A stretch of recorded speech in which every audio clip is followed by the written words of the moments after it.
गरीब बच्चे की किस्मत। श्यामपुर गांव में मीना अपने पति सुंदर के साथ रहती थी। वो काफी गरीब थे। सुंदर जंगल में जाकर लकड़ियां काटता था और बाजार में बेच देता था। जिस दिन उसकी बिक्री होती उस दिन उसके घर में चूल्हा जलता और जिस दिन उसकी बिक्री नहीं होती उस दिन चूल्हा नहीं जलता था। एक दिन सुंदर लकड़ी काटकर बाजार में बेचने जाता है, लेकिन उसकी लकड़ियां नहीं बिकती और बेचारा घर को खाली हाथ आ जाता है। ये देखकर मीना अपने पति से बोलती है, सुंदर जी, आज भी कोई लकड़ी नहीं बिकी क्या? नहीं मीना, आज भी कोई लकड़ी नहीं बिकी। हमारा गुजारा चलना बहुत ही मुश्किल हो रहा है। ऊपर से तुम प्रेग्नेंट हो। समझ नहीं आ रहा कि आखिर में तुम्हारा पेट कैसे भरूं, कैसे पालूं तुम्हें। आप चिंता मत कीजिए सुंदर जी, भगवान हमें कभी न कभी कोई न कोई रास्ता जरूर दिखाएंगे। भगवान के घर देर है, अंधेर नहीं है।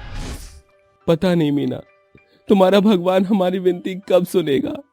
मैं तो तुम्हें 2 वक्त की रोटी भी नहीं खिला पाता हूँ। इतना कहकर सुंदर फूट फूट कर रोने लगता है। उसको रोता हुआ देखकर मीना उसको चुप करवाती है और बोलती है, सुंदर जी, ये मेरे कान के कुंडल हैं। आप इनको बेच दीजिए और घर के लिए कुछ राशन ले आइए। नहीं मीना, मैं ऐसा नहीं कर सकता। तुम मुझे ये कान के कुंडल बेचने को मत बोलो। मीना ये बहुत अच्छे से जानती थी कि चाहे कुछ भी हो, लेकिन सुंदर उसके जेवर नहीं बेचेगा। इसीलिए मीना उसको बोलती है, सुंदर जी, मैं प्रेग्नेंट हूँ, इसीलिए देखिए मुझे खाने की बहुत जरूरत है और आज तो आपकी एक भी लकड़ियाँ नहीं बिकी है, तो आप मुझे कहाँ से खिलाएंगे? इसीलिए मैं आपसे बोल रही हूँ कि ये बेचकर कुछ खाने के लिए ले आइए। उसकी ये बात सुनकर सुंदर ना चाहते हुए भी कान के कुंडल को ले जाता है और बाजार में बेच आता है। उससे जो भी पैसे मिलते हैं वो अपने घर के लिए राशन ले आता है। कुछ दिन ऐसे ही बीत जाते हैं और अब मीना को एक सुंदर सी लड़की होती है। उस लड़की का नाम अनन्या था। सुंदर ये सब देखकर बहुत ही खुश होता है और मीना से कहता है, देखो मीना, हमारे घर में लक्ष्मी आई है। क्या पता इसके आने से हमारी गरीबी दूर हो जाए। हाँ सुंदर जी, आप सही बोल रहे हैं। भगवान ने चाहा ना तो हमारी गरीबी बहुत जल्द दूर हो जाएगी।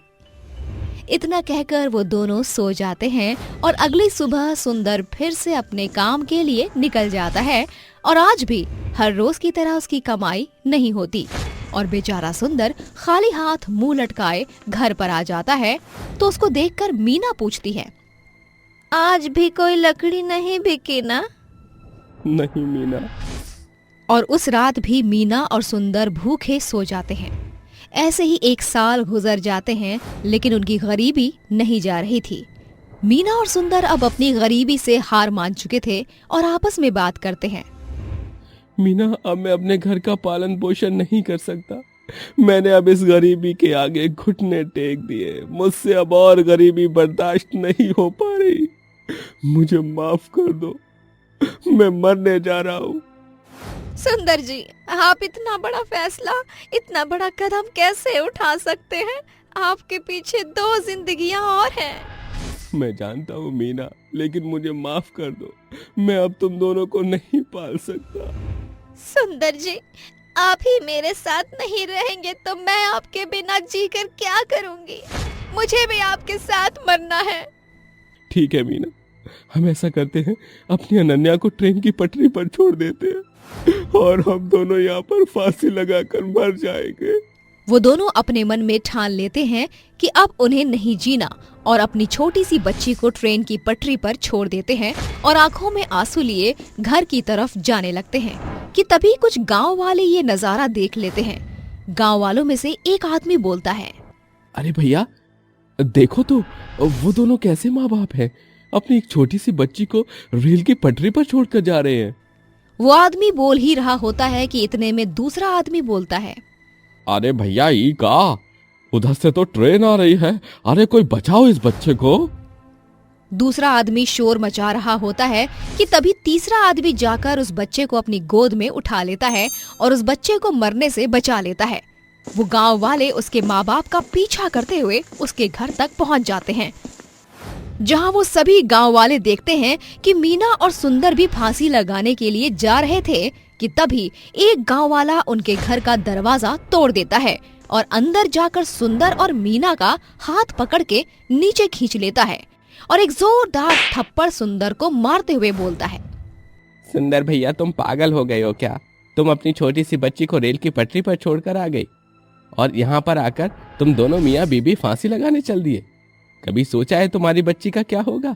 आखिर तुम लोग अपची को और खुद को क्यों मारना चाहते हो? हाँ भैया, बताओ, तुम ऐसा क्यों कर रहे हो? मैं अपने परिवार का पालन पोषण नहीं कर सकता। मैं अब गरीबी के सामने हार गया हूँ। न तो मैं खुद का पेट पाल सकता हूँ और न ही अपने बीवी बच्चों का। इससे तो अच्छा ये है कि मैं मर ही जाता हूँ। तुम लोगों ने मुझे क्यों बचाया? अरे सुंदर भैया, तुम्हारे मन में मरने का ख्याल कैसे आ सकता है? क्या तुम्हें पता नहीं अपनी जिम्मेदारियों से भागना और मर जाना एक कायरता है? और तुम तो एक कायर नहीं हो। अगर तुम्हें कोई परेशानी थी तो तुम हमसे बोलते, हम तुम्हारी परेशानियों को दूर करते, लेकिन तुमने ऐसा नहीं किया। एक मासूम बच्चे की भी जान ले रहे थे, इसलिए क्योंकि तुम कमा नहीं सकते। सुंदर गांव वालों का जवाब नहीं दे पाता और अपनी गर्दन नीचे झुका लेता है। वहीं दूसरी तरफ मीना अपनी बच्ची को गोद में उठा लेती है और रोती है। रोते हुए वो गांव वालों से बोलती है, गांव वाले भैया, हम बहुत गरीब हैं, हमारे पास कुछ भी नहीं है, कृपया करके हमारी मदद करो। गांव वाले ये सब देखकर बहुत ही उदास हो जाते हैं और सभी गांव वाले थोड़े थोड़े पैसे मिलाकर उन लोगों के लिए एक परचून की दुकान खोल देते हैं। ये देखकर सुंदर की आंखों में आंसू आ जाते हैं और वो अपनी पत्नी मीना से बोलता है, देखो मीना, आज भी इस मतलबी दुनिया में कुछ लोग ऐसे हैं जिनके पास दिल है। हाँ सुंदर जी, आप बिल्कुल सही बोल रहे हैं। इन लोगों के बीच में हमें भगवान मिले हैं। जिसके बाद सुंदर उस परचून की दुकान से अपने घर का गुजारा करने लगा और अब अपनी बीवी बच्चे के साथ खुशी से रहने लगा।